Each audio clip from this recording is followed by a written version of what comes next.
كل شيء إلى بداية ابني، لازم إلى نهاية. اسمعني، خلي أقول لك فت كلام اللي أنت ربما ما سامع.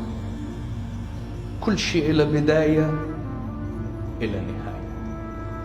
لا فرح يدوم، لا حزن يدوم، لا مغثة تدوم، لا راحة تدوم، لا رفاهية تدوم، لا بلاء يدوم. حياة ما تدوم، حياة لازم تنتهي في يوم من الأيام. إيش قد تحاول أنت ما تفكر بالموت، لكن الموت وراك.